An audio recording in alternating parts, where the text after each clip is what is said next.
صبح همه شما شنوندگان عزیز بخیر. خدمت شما هر کجایی که هستید سلام میکنم. امیدوارم که حال و احوال همه شما خوبه. این پادکست صبح بخیر من و تو هست که آغازش میکنیم با آنچه که در چند ساعت گذشته در ایران اتفاق افتاده. برای نخستین بار دونالد ترامپ رئیس جمهوری آمریکا گفته که احتمال تغییر حکومت در ایران وجود دارد و همینطور لحظاتی قبل خبر آمده که تأسیسات آب سنگین خنداب در استان مرکزی مورد هدف قرار گرفته. از اسرائیل هم خبر رسیده که جمهوری اسلامی ظاهراً تأسیسات یک بیمارستان رو مورد هدف قرار داده. همه اینها و بیشتر در این برنامه بامدادی. صبحتون بخیر. امیدوارم که حال و احوال همه شما هر کجایی که هستید خوب باشه. بینندگان گرامی، امروز پنجشنبه است، 29 ماه خرداد هست، 19 ماه میلادی ژوئن.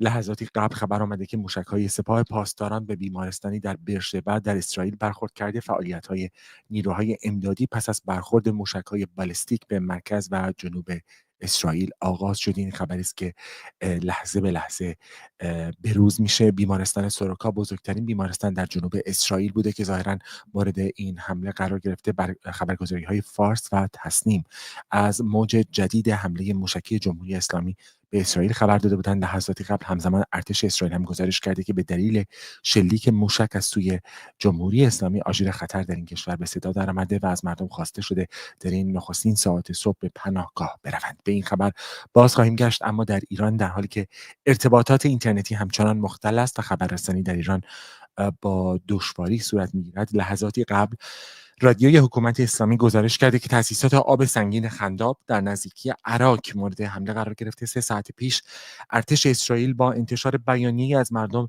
در مناطقی از عراق و خنداب خواسته بود تا آنجا را تخلیه کنند. همونطور که به شما گفتم و خبرگزاری‌های حکومتی هم تایید کردن، لحظاتی قبل خبر آمده که تأسیسات آب سنگین خنداب در استان مرکزی در نزدیکی عراق مورد حمله قرار گرفته. بلومبرگ در گزارش نوشته که مقامات آمریکایی برای حمله به جمهوری اسلامی در روزهای آینده آماده می‌شوند. همینطور CBS هم گفته که دونالد ترامپ برنامه این حمله را تایید کرده اما هنوز تصمیم نهایی را نگرفته است. دونالد ترامپ رئیس جمهوری آمریکا چهارشنبه اعلام کرد که هنوز در خصوص حمله به مواضع جمهوری اسلامی در ایران تصمیمی نگرفته. این اظهارات آقای ترامپ روز گذشته که خبرنگاری از او پرسید آیا قرار است به جنگ علیه جمهوری اسلامی خودش رو در واقع آمریکا به جنگ علیه جمهوری اسلامی بپیوندد. Whether you are moving closer or you believe the US is moving closer to striking Iranian nuclear facilities. Where's your mindset on that? I can't say that, right? You don't seriously think I'm going to answer that question. Will you strike the Iranian nuclear component? And what time exactly, sir? Sir, would you strike it? Would you please inform us so we can be there and watch? I mean, you don't know that I'm going to even do it. You don't know. I may do it. I may not do it. I mean, nobody knows what I'm going to do. I can tell you this, that Iran's got a lot of trouble, and they want to negotiate. And I said, why didn't you negotiate with me before? All this death and destruction. Why didn't you negotiate? I said to the people, why didn't you negotiate with me 2 weeks ago? You could have done fine. You would have had a country. It's very sad to watch this. I mean, I've never seen anything like it. It's so, everyone thought it was going to be the reverse. I didn't think so. And I was telling them, you got to do something. You got to negotiate. And at the end, last minute, they said, no, we're not going to do that. And they got hit. Remember 60 days? And then came the 60. 61 is going to become a very famous number. That was one hell of a hit. That first hit, that was one hell of a hit. Not sustainable, to be honest. That's where it ended. It ended on the first night. Yes. Is it too late though? Do you think it's too late to now? Really, nothing's too late. The only thing too late is Powell. For 40 years, they've been saying death to America, death to Israel, death to anybody else that they didn't like. They were bullies. They were schoolyard bullies. And now they're not bullies anymore, but we'll see what happens. Look, nothing's finished until it's finished. War is very complex. A lot of bad things can happen. A lot of turns are made. So I don't know. I wouldn't say that we won anything yet. I would say that we sure as hell made a lot of progress, and we'll see. The next week is going to be very big, maybe less than a week, maybe less. But is there anybody here that said it would be okay to have a hostile, very, zealots really, but to have a hostile country have a nuclear weapon that could destroy 25 miles, but much more than that, could destroy other nations just by the breeze blowing the dust. That dust blows to other nations and they get decimated. This is just not a threat you can have. And we've been threatened by Iran for many years. If you go back and look at my history, if you go back 15 years, I was saying we cannot let Iran get a nuclear weapon. I've been saying it for a long time. And I mean it more now than I ever meant.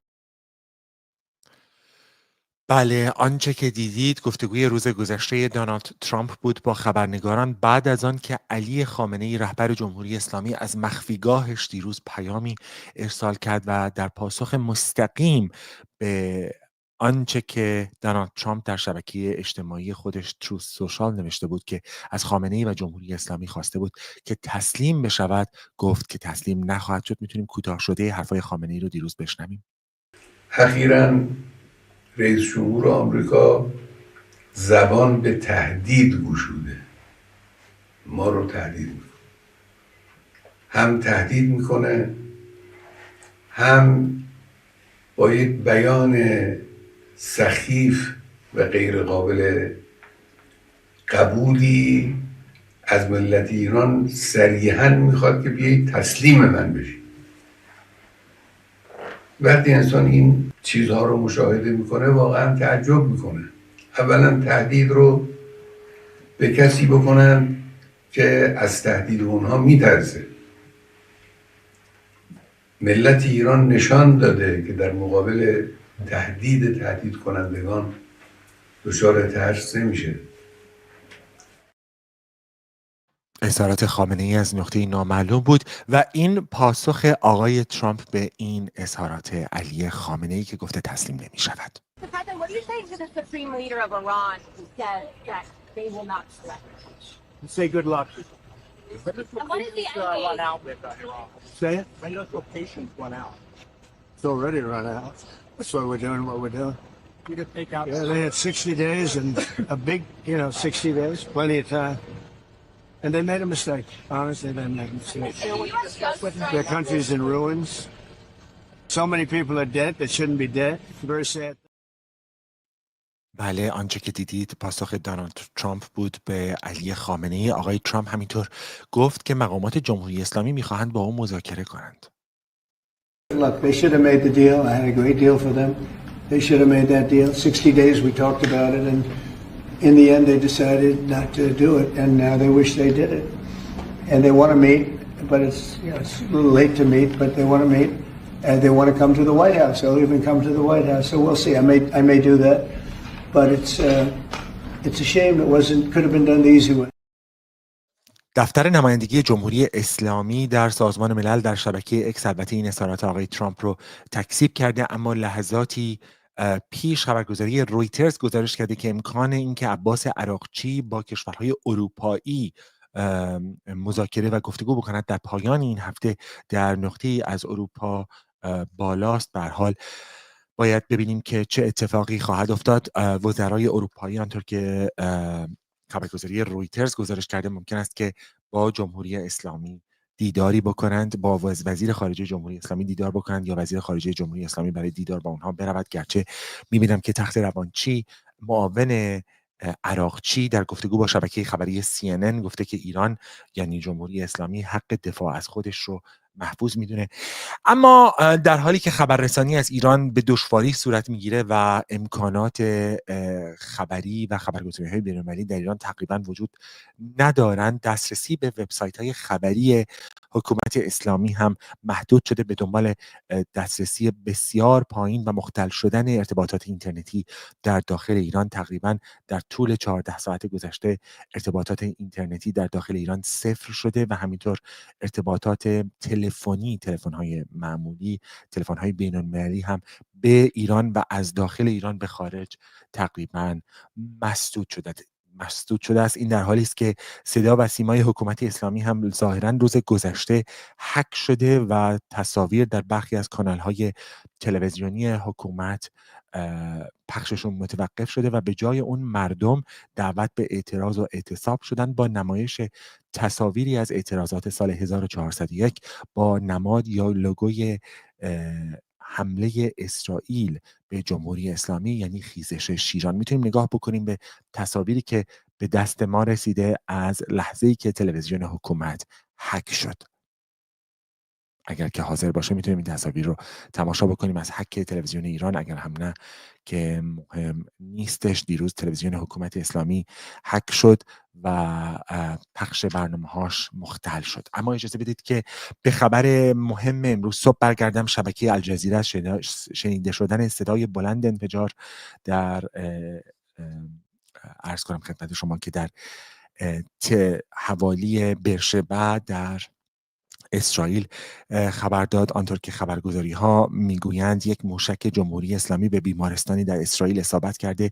در 7مین روز جنگ اسرائیل و جمهوری اسلامی ظاهرا موشک‌های از ایران پرتاب شده، آنطور که خبرگزاری های حکومتی هم گفتند، و این موشک‌ها به یک بیمارستان در نزدیکی شهر برشبه در اسرائیل اصابت کرده. گرچه حکومت اسلامی میگوید این بیمارستان نظامی بوده، اما ظاهرا این بیمارستان یک بیمارستان معمولی بوده که حکومت اسلامی اون رو مورد حمله قرار داده.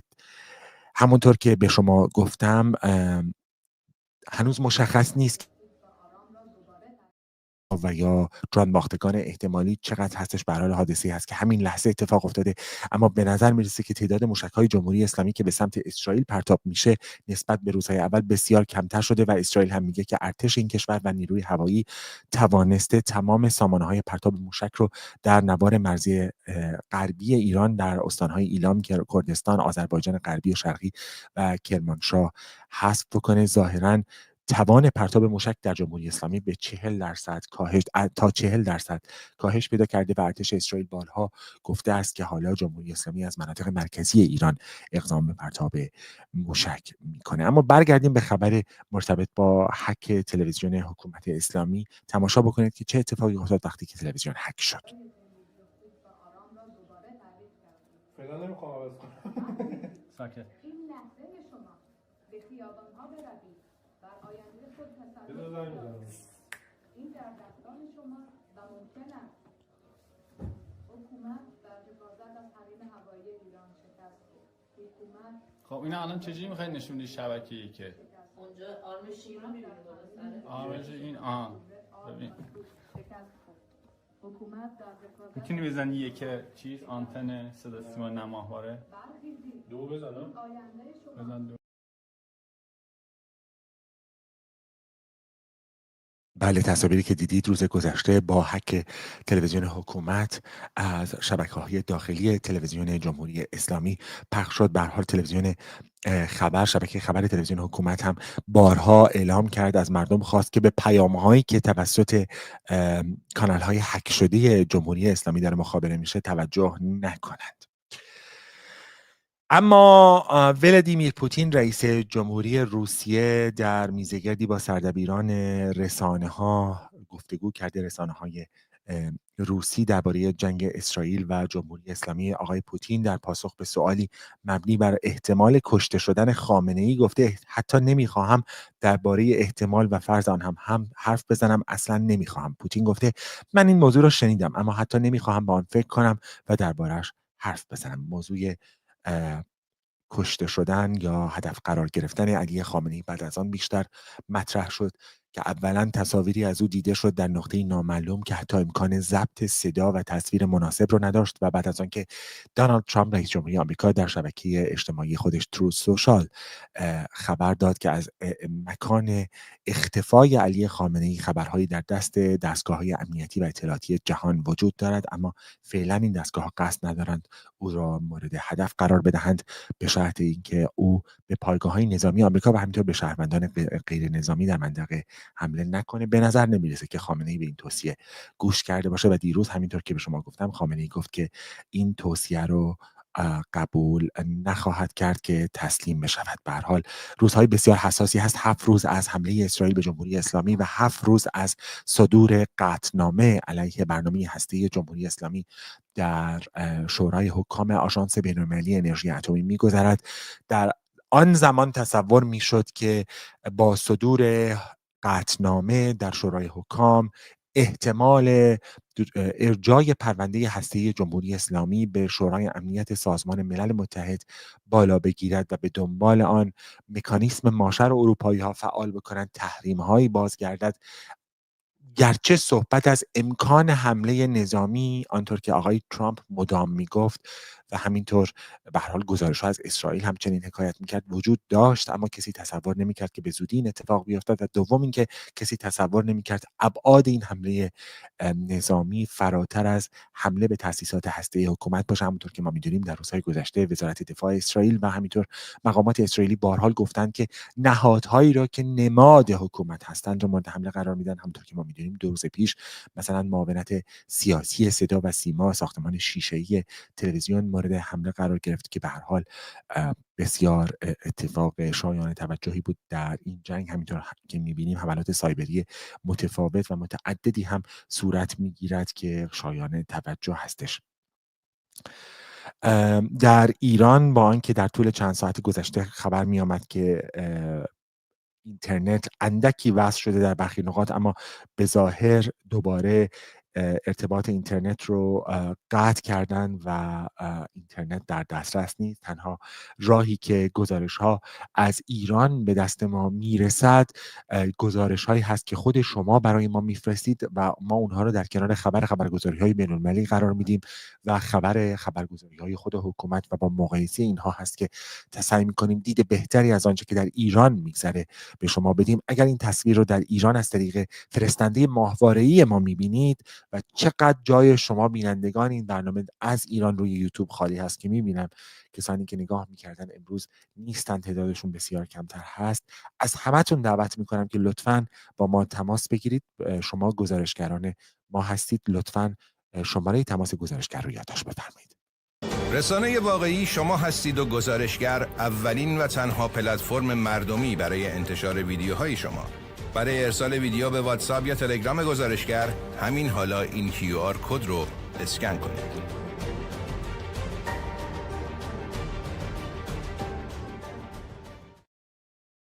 اما در غیاب رسانه‌های آزاد، تلاش حکومت اسلامی برای در دست گرفتن روایت آنچه که اتفاق می‌افتد ادامه دارد، در حالی که تمام دنیا خبر می‌دهند که جمهوری اسلامی پدافندهاش و امکاناتی که این همه ازش صحبت می‌کرد تقریباً وجود خارجی ندارد یا دست کم مؤثر نبوده. آنچه که در رسانه‌های حکومت می‌بینید خبرهای حملات موشکی جمهوری اسلامی هست به تل‌آویو، در حالی که این موشک‌ها مؤثر نبودند تا اندازه زیادی آنطور که دست کم در تبلیغات حکومت از اون روایت میشه. به جای اعلام هشدار به مردمی که خودشان صدای انفجارهای پی در پی در جای ایران را میشنوند، حکومت اسلامی میگوید همه چیز آرام است. این گزارش رو تماشا کنید. صنایع دفاع لویزون رو زدن. در حالی که تنش نظامی میان جمهوری اسلامی و اسرائیل وارد مرحله تازه‌ای شده، روایت رسمی در رسانه‌های حکومتی بیشتر صرف بزرگنمایی حملات موشکی حکومت به اسرائیل است. حتی وقتی موشک به صدا و سیما خورد، صدا و سیما مشغول نشان دادن تل‌آویو بود. رسانه‌های حکومت به جای اطلاع رسانی شفاف درباره حملات اسرائیل و صدور هشدار، وارد فاز سنگین پروپاگاندای جنگی شدند. نه از محل انفجارها خبری است، نه از شمار قربانیان، نه از هشدارهای امنیتی برای شهروندان. حفظ روحیه اقتدار آینده سازان ایران اسلامی از هر نکته‌ای مهمتره. طی 2 روز گذشته اینترنت در بسیاری از مناطق ایران با اختلال‌های گسترده همراه بوده. هرچند هنوز ارتباطات به طور کامل قطع نشده، اما اگر چنین شود عملاً راه انتقال اطلاعات از داخل به خارج کاملاً مسدود می شود و در نتیجه شهروندان ممکن است از اخبار حیاتی مانند هشدارهای حمله به مناطق مسکونی بی اطلاع بمانند. حمله هوایی انجام خواهد شد. در دوران جنگ ایران و عراق هنگام حملات هوایی پخش برنامه‌های تلویزیونی و رادیویی قطع می‌شد و صدای آژیر خطر همزمان از تلویزیون و سطح شهر پخش می‌شد. سیستمی که در دوران پهلوی برای اطلاع رسانی عمومی در شرایط اضطراری بنا شده بود، با اتکا به سیستم راداری و ضد هوایی. چهارشنبه 28 اما امروز نه از آن آژیر خبری است، نه از پناهگاهی برای مردم. تنها چیزی که باقی مانده بیخبری و اضطرابی است که هر لحظه در دل شهرها میپیچد. اسرائیل اومد داخل ایران، همه کارش انجام داد، رفت، اینا تازه یادشون بود اسپاسیسی بزنن. حضور گسترده نیروهای امنیتی در خیابانها نشان از تلاش حکومت برای کنترل اوضاع است. در برخی مناطق گزارش‌هایی از ایجاد ایست بازرسی‌ها برای کنکاش در تلفن‌های همراه مردم منتشر شده. 8 صبح اتوبان همت ایست بازرسی گذاشتن. امروز مردم نه تنها با ترس از حملات موشکی زندگی می‌کنند، بلکه در معرض خطر بیخبری، سانسور و قطع کامل ارتباطات هستند. در میانه این تاریکی تنها حقیقتی که باقی است صدای مردم است. مسکن مهرآباد. صدایی که تلاش می شود خاموش شود، اما هنوز در پس لرزه های این جنگ به گوش می رسد.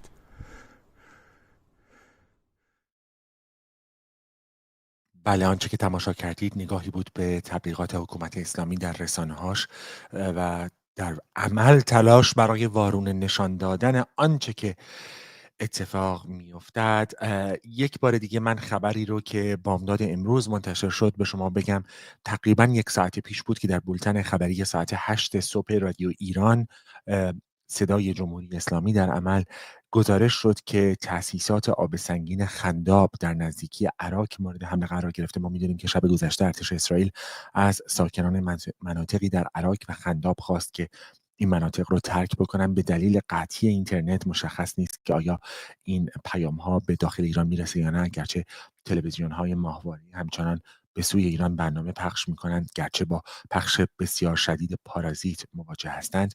در حال تأسیسات آب سنگین خنداب تایید شده که مورد حمله قرار گرفته، که از عمده‌ترین مراکز هسته‌ای جمهوری اسلامی در مرکز ایران. در به دنبال آنچه که احتمال شرکت ایالات متحده در حملات اسرائیل به جمهوری اسلامی و به ویژه تلاش برای نابود کردن تأسیسات هسته‌ای فوردو هستش، لحظاتی قبل من می‌بینم که سفارت ایالات متحده آمریکا در قطر به کارمندان خودش و به آمریکایی هایی که در قطر زندگی میکنن گفته که از پایگاه هوایی عمده آمریکا العدید فاصله بگیرن. پایگاه هوایی العدید که در قطر هست بزرگترین پایگاه نظامی آمریکا هست. مشخص نیست که آیا جمهوری اسلامی، آیا ایالات متحده از این اقدام احتمالی جمهوری اسلامی هست که این کار رو میکنه یا آیا میخواد از این پایگاه استفاده بکنه. به هر حال مشخص نیست. به هر حال اجازه بدید که بریم یک گزارش دیگر تماشا بکنیم. بله، همونطور که من به شما گفتم جمهوری اسلامی لحظاتی قبل گزارش‌های مرتبط با هدف قرار گرفته شدن تأسیسات هسته‌ای خنداب رو تایید کرده. این گزارش رو تلویزیون حکومت لحظاتی قبل پخش کرده. نگاه می‌کنیم. ساعت 6 صبح شاهد تجاوز آشکار رژیم کودککش به این محدوده بودیم. خب پدافند هوایی و سامانه‌های پدافند هوایی با قدرت وارد عمل شدن و فقط 2 پرتابه دشمن متخاصم و متجاوز به محدوده اطراف مجتمع هسته‌ای شهدای خنداب اصابت کرد. گفتگویی داشتم لحظات پیش با مسئولین محترم و مرتبط در منطقه که تاکید و اشاره داشتن که هیچ گونه آلودگی در منطقه وجود نداره، به دلیل اینکه از مدت‌ها پیش تدابیر لازم اندیشیده شده بوده و ایمنی لازم رعایت شده بوده و موارد ایمنی رعایت شده بوده و به نوعی مجتمع تخلیه شده بوده و با رعایت همین موارد ایمنی ما شاهد هستیم که هیچ خسارت جانی هم گزارش نشده. همچنین گزارش حاکی از اینه که هیچ تجاوز و اصابتی به منطقه مسکونی صورت نگرفته و منطقه مسکونی هیچ آسیبی ندیده. بله، گزارش تلویزیون حکومت بود از حمله به تأسیسات آب سنگین خنداب که چند دقیقه قبل توسط رادیو و تلویزیون حکومت تایید شد. ما می‌دونیم که صبح امروز ارتش اسرائیل با صدور بیانیه‌ای از مردم، همونطور که به شما گفتم، خواسته بود تا این مناطق رو ترک بکنن. اگر در بیرون از ایران هستید حتما متوجه شدید که امکان تماس اینترنتی و یا تلفنی مستقیم با داخل ایران وجود نداره، ما به محض برقراری این ارتباطات شما رو هم در جریان قرار خواهیم داد. لطفاً برای دنبال کردن خبرها از طریق شبکه‌های اجتماعی ما میتونید خبرها رو لحظه به لحظه از آنچه که ما دریافت میکنیم از داخل ایران دنبال بفرمایید. پخش زنده برنامه‌های ما از بعد از ظهر ایران از طریق فرستنده‌های ماهواره ما آغاز خواهد شد از حدود ساعت 1 بعد از ظهر به وقت ایران. همینطور اگر در بیرون از ایران هستید یا از طریق یوتیوب به این برنامه‌ها نگاه میکنید، از ساعت 10 بامداد به بعد پخش زنده برنامه‌های ما بدون توقف آغاز خواهد شد. برنامه‌های تلویزیون من و تو این روزها تنها به پخش اخبار از داخل ایران اختصاص داره. هموطنان از داخل ایران تا اونجایی که ممکن باشه تماس میگیرن. معذرت میخوام و شما و ما رو در جریان آخرین خبرها قرار میدن و ما هم در بخش‌های مختلف خبری شما رو در جریان آخرین خبرهای مرتبط با مسائل ایران قرار خواهیم داد. و در اینجا من با شما خداحافظی میکنم و تا چند ساعت دیگه امیدوارم که سالم باشید و به امید دیدارتون. رسانه واقعی شما هستید و گزارشگر اولین و تنها پلتفرم مردمی برای انتشار ویدیوهای شما. برای ارسال ویدیو به واتساپ یا تلگرام گزارشگر همین حالا این QR کد رو اسکن کنید.